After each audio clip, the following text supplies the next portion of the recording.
वेदांत, आपने मुझे एक बात नहीं बताई। क्या?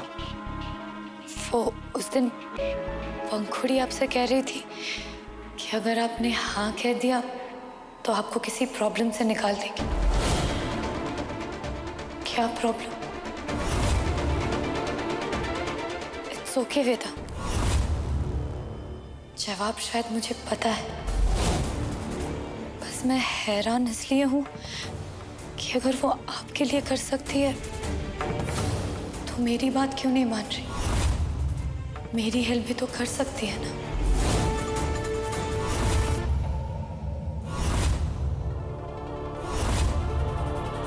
जवाब मुझे मिल गया वेदा। इतने दिन से आपकी चुप्पी सहते सहते शायद अब आपकी खामोशी भी समझने लगी हूँ। और तुम गलत समझ रही हो पूर्वा, और बहुत ज्यादा सोच रही हो। काश मैं गलत समझ रही होती वेदांत, और इतना ज्यादा मैं भी नहीं सोचना चाहती। जो है उसी में खुश रहना चाहती हूँ। जैसे कि अब आपका मेरा ऐसे खाना खाना बहुत दिनों बाद हो रहा है ना ये सब। मैं बस इसी में जीना चाहती हूँ वेदांत। पर कितनी देर के लिए? थोड़ी देर में आप यहाँ से चले जाएंगे और हम फिर से वही डॉक्टर और पेशेंट बन जाएंगे।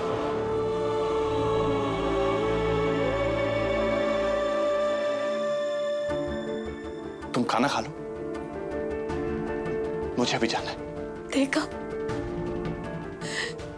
इतनी बुरी वाइफ हूं मैं। मुंह खोलते ही अपने ही हस्बैंड को इतना अनकंफर्टेबल कर दिया।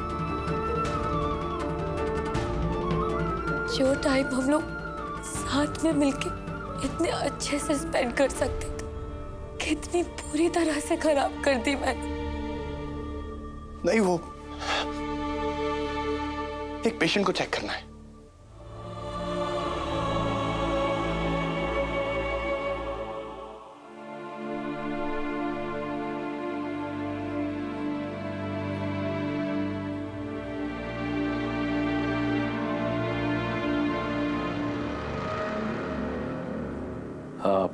पूजा के बीच में आ गया क्या? पूजा हो गई, बता। वैसे ही मिलने चला है अम्मा। तो वैसे ही बता दे, क्या बात? कोई परेशानी? मेरा एक दोस्त दिक्कत में है, उसी के लिए परेशान हूँ। हाँ बोल। दरअसल अम्मा, वो मेरे दोस्त के पिताजी ने गुजरने से पहले एक अनाथ को गोद लिया था। अब अनाथों के बारे में तो पता नहीं होता ना कि वो कैसा खून है, कौन है। अब वो अनाथ बड़ा हो गया, उसके मन में बेईमानी आ गई है। सब चीज का मालिक जो बन गया है ना अम्मा। मैं ना तेरे सवाल का इंतजार कर रही हूँ। मतलब सवाल ये है अम्मा कि उस बेईमान अनाथ को बेटा हो गया है और वो सारी जायदाद अपने बेटे के नाम कर देगा, ऐसा मेरे उस दोस्त को लगता है, इसीलिए परेशान है वो। पहली बात, अपने दोस्त को बोलो अपनी माँ को ना समझना बंद कर दे। तूने अपनी बात कह दी ना, बात रख दी ना मेरे सामने। अब मेरी बात सुन। घर का कोई भी सदस्य पाई पाई के लिए मोहताज ना हो और किसी के साथ भी नाइंसाफी ना हो। इसीलिए वेदांत के दादाजी ने बहुत सोच समझ के खुशी खुशी अपना सब कुछ वेदांत को सौंप दिया। पर अम्मा, देख रमेश, तेरी कहानी में होगा वो इंसान बेईमान, लेकिन मेरी नजरों में वेदांत त्रिपाठियों की शान है। और उसका होने वाला बच्चा मैं गारंटी से बोल सकती हूँ कि त्रिपाठियों का नाम रोशन करेगा। और रमेश, तू ना अपने दिमाग के घोड़े दौड़ाना बंद कर।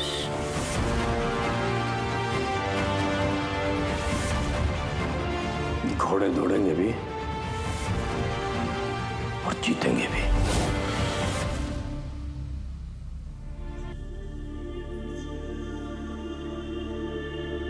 डॉक्टर वेदांत, आप तो आज घर पे ही रहने वाले थे, फिर दी के साथ लंच, सब कुछ ठीक है ना? पूर्वा ने सुन लिया था कि तुमने उसका अबॉर्शन करने के लिए मुझे हामी भरी थी।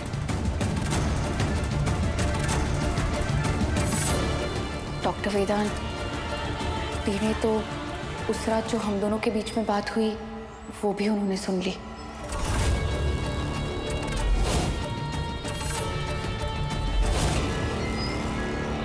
ये बात तुम्हें पता थी? तुमने मुझे बताया क्यों नहीं पंखुड़ी? वो दी ने एक्चुअली ये बात आज ही मुझसे की, तो मैं वही तो मैं कह रहा हूं पंखुड़ी, मौका नहीं मिला तो मैसेज कर देती। कम से कम ये तो बता सकती थी कि पूर्वा को पता है कि तुम मुझसे प्यार।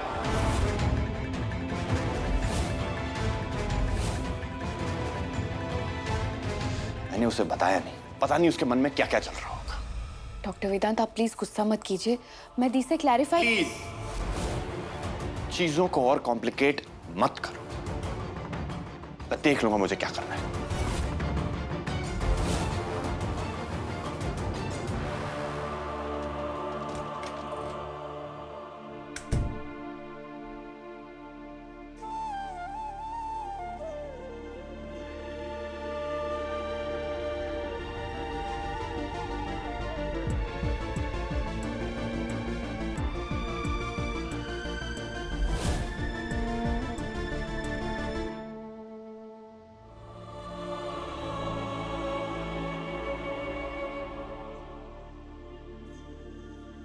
डॉक्टर पंखुड़ी, वो यहाँ नहीं है, क्या हुआ?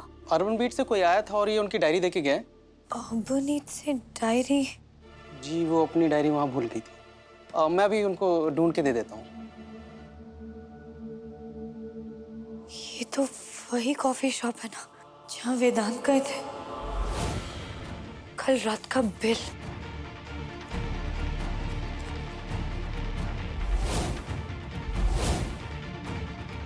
अर्बनीत तो कैपुचिनो, ये तो पंखुड़ी की फेवरेट कॉफी है।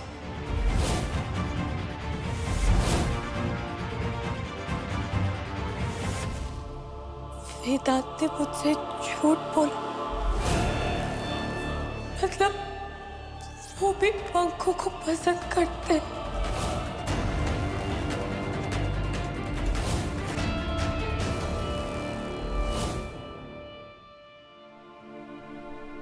संजू, हाँ ले खा, प्रयागराज का असली भक्ष्य। लाओ भाई।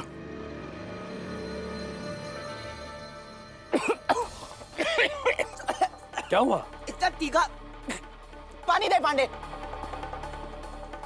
हाँ ले ले, पी पी पी पी। क्या है ये? सादा पानी मांगा था, फिर से तीखा दे दिया। चाहते क्या हो आप? सिखाना। क्या अपने बेटे की जान लेना? जान बचाना। ले पी। तुझे एक तीखा बताशा खिलाया और तू इतना दिल मिला गया। अब मैं चाहता हूँ कि तू गुदरीलाल को भी ऐसा ही तीखा झटका दे कि वो याद रखे। बस इतनी सी बात है। वो पांडे, लाइट तीखी वाली पैक करके दे। अरे गधे, ये तीखा नहीं। तो आप ही बताओ क्या प्लान है? प्लान नहीं, तब षड्यंत्र होगा। बस एक बार वो फाइल मेरे हाथ लग जाए और मैं उसे अपनी आंखों से देख लूं, फिर बताता हूं उस गुदरीलाल को कि जायदाद छीनी कैसे जाती है।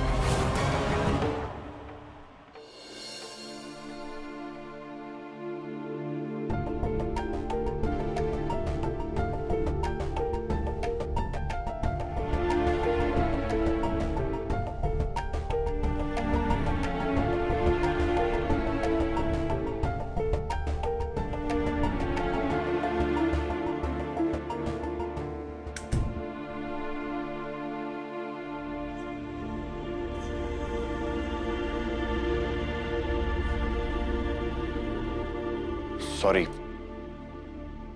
जगा दिया मैंने। सो ही नहीं पा रही वेदांत, आंखें बंद करती हूँ तो कभी ये पास डराने लगता है और कभी ये सोच के परेशान होती हूँ कि पंखुड़ी ने मुझसे अपना प्यार कबूल किया और मैंने तुम्हें बताया नहीं।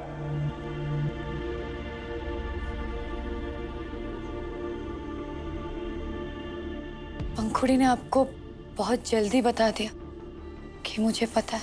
पूर्वा सीरियसली मुझे आइडिया ही नहीं था कि पंखुड़ी ऐसे। वेदांत, आप हैं ही इतने प्यारे, आपसे तो किसी को भी प्यार हो सकता है। और पंखु तो हमेशा से आपकी फैन थी, तो ऐसे में प्यार होना बहुत नॉर्मल है। और गलत भी। मैंने उसे बता दिया कि मैं मैरिड हूँ, उसकी बहन का हस्बैंड हूँ। इनफैक्ट उसे तो ये सब सोचना भी नहीं चाहिए। और अगर आप शादीशुदा नहीं होते तो क्या तब भी पंखु आपको गलत लगती? ये कैसी बातें हैं पूर्वा? बिल्कुल सीधी बात है वेदांत। आप दोनों डॉक्टर्स हैं, एक ही जगह काम करते हैं। ना लाइफस्टाइल समझने में कोई दिक्कत और ना ही टाइम स्पेंड करने में कोई परेशानी। आपसे सीखते सीखते आपसे काबिल होती जा रही है। दादाजी के सिद्धांतों पे विश्वास रखने लगी। उसकी नानी, आपकी दादी दोनों बेस्ट फ्रेंड्स हैं। तो मैं बस ये पूछ रही हूँ कि अगर ऑफिशियली आपके पास उसका रिश्ता आया होता तो एकदम परफेक्ट होता ना? पता नहीं। सच बोलूं पूर्वा, न मैंने इन चीजों के बारे में कभी सोचा है और न सोचने की जरूरत पड़ी। और प्लीज तुम अपने दिमाग को ना थोड़ा रेस्ट दो और बंद करो ये सब सोचना। मैं कल सुबह मिलता हूं। Good night.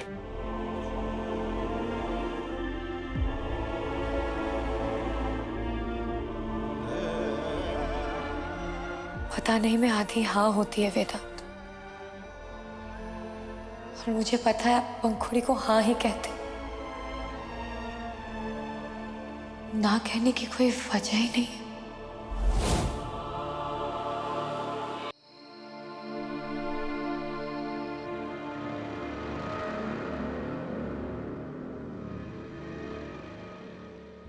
पंकु, देखो संजू, मैं ना अभी बहुत बिजी हूँ, मेरे पास 1% भी टाइम नहीं है तुम्हारे साथ टाइम पास करने टाइम तो पास ही होता जा रहा है ना पंकु, इसलिए आज मैं टाइम को फुल स्टॉप लगाने आया हूँ। मतलब ये कि हमारी शादी को लेके इतनी बातें होती हैं घर में और हर थोड़े दिन में हवा हो लेती हैं। इसलिए पंकु, आज मैं बहुत सीरियसली और अपने पूरे दिल से तुमसे पूछने आया हूँ, तुम मुझसे शादी करोगी ना? ये लंगूर फिलहाल मेरे बहुत काम का है, किसी भी हालत में मुझे ये अपनी साइड पर चाहिए। क्या सोच रही हो? यही कि इतनी बड़ी बात तुम इतने फीके तरीके से बोल रहे हो। तुम तो मेरे फन संजू हो ना, मैंने तुम्हें कभी इतना सीरियस देखा ही नहीं है। पंखुड़ी, अब इतनी सीरियस बात थी तो सीरियसली ही करूंगा ना। बाकी तुम्हारा फन लविंग संजू तो हमेशा हाजिर है तुम्हारे लिए। फन चाहिए ना? एक सेकेंड। हाँ, कब तक जवानी छुपाओगी रानी, अरे कब तक जवानी छुपाओगी रानी, कवारों को कितना सताओगी रानी, कभी तो किसी की दुल्हनिया बनोगी, मुझसे शादी करोगी, मुझसे शादी करोगी। ओ गॉड, बेचारी उस लड़की का क्या होगा जो इससे सच में शादी करेगी। मुझसे शादी करोगी।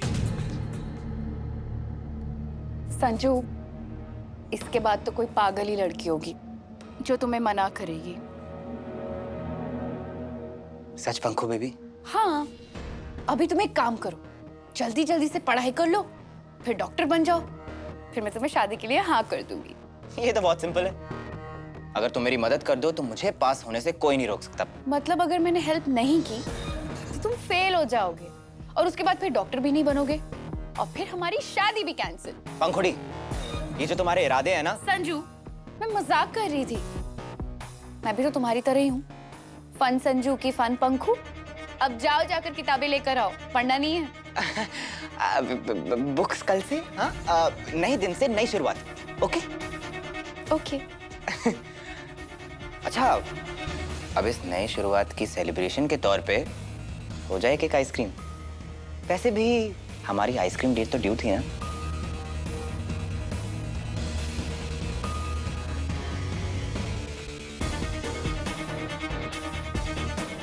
ओके। ओके।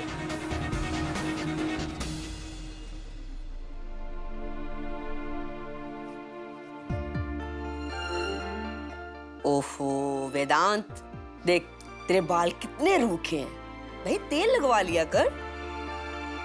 तो आप हर हफ्ते बिठा लिया करो ना दादी, जैसे बचपन में करते थे। घर में दिखाई कहाँ देता है?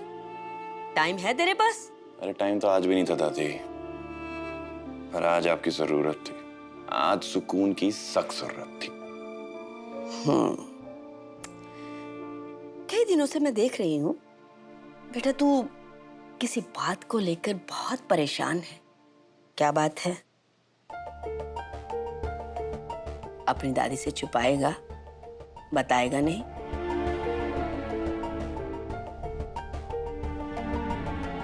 दादी केस को लेकर परेशान हूं।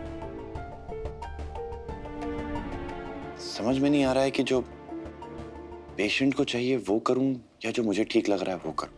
भाई ये तो मुझे नहीं पता कि कौन क्या चाहता है, लेकिन तेरे दादाजी है ना, हमेशा बताया करते थे कि एक डॉक्टर को मरीज के मोह में नहीं बंधना चाहिए।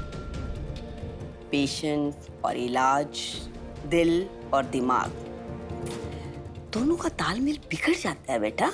तो दादी फिर डॉक्टर और मरीज के तालमेल का क्या? मोह को छोड़ूं, फर्ज को चुनूं? बेटा इतिहास इस बात का गवाह है कि कुरुक्षेत्र में अर्जुन का मोह जब जाग गया था ना, तो उसने अपना धनुष नीचे रख दिया था। मोह हो तो उसकी तकलीफ सही और गलत से ऊपर हो जाती है। अरे तो फिर आप ही बताइए मैं क्या करूं? बेटा तू वही कर जो भगवान श्री कृष्ण ने अर्जुन को करने को कहा था। कर्मण्येवाधिकारस्ते मा फलेषु कदाचन मा कर्म फल हेतु बुर्मा ते संगो सत्कर्मणि।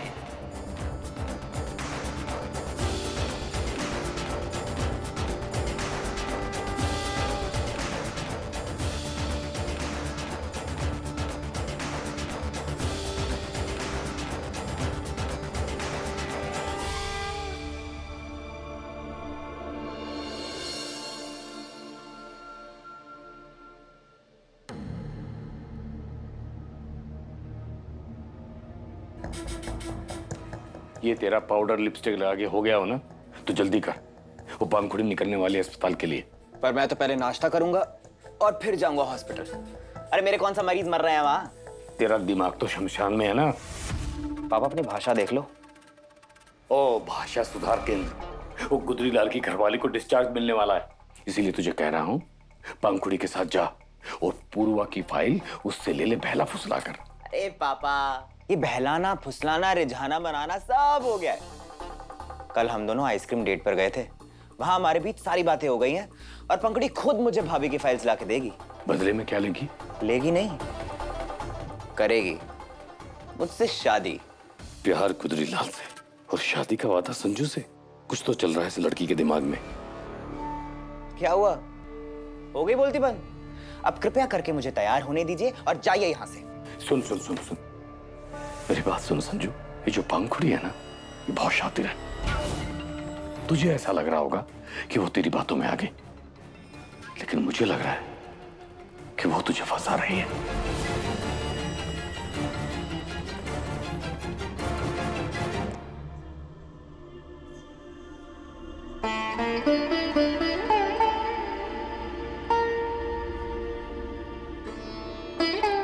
डिस्चार्ज पेपर्स मैंने रेडी करवा दिए हैं, मैं थोड़ी देर में आपको इन्फॉर्म करती हूँ। अब अच्छा, आपने मुझे बुलवाया था? तुझे ये ब्रेसलेट याद है पंखु? हाँ दी, ये नानी का दिया हुआ ब्रेसलेट है ना? हाँ, नानी ने जब अपनी एफडी तोड़वाई थी तो वो हमें अलंकृता ज्वेलर्स लेके गई थी। तो तूने अपने वो स्टड वाले इयररिंग्स लिए थे और मैंने ये ब्रेसलेट। हाँ दी, मुझे याद है, पर ये आप अभी क्यों? घर पहुंचने के बाद जाकर नानी ने मुझे बताया कि ये ब्रेसलेट पहले तुझे पसंद आई थी, पर तूने मेरे लिए छोड़ दिया था। और मैं इतनी खुश थी ना पंखु कि तब से लेके आज तक इसे तेरा प्यार समझ के पहन रही है। तो पहनिए ना दीप, ये आप ही का तो है। अभी ये सब बातें क्यों? क्योंकि मुझे अब समझ में आया कि अगर पहले ये तुझे पसंद आया था तो फिर मुझे ये तुझे ही दे देना चाहिए था। इस पे तेरा हक है पंखु।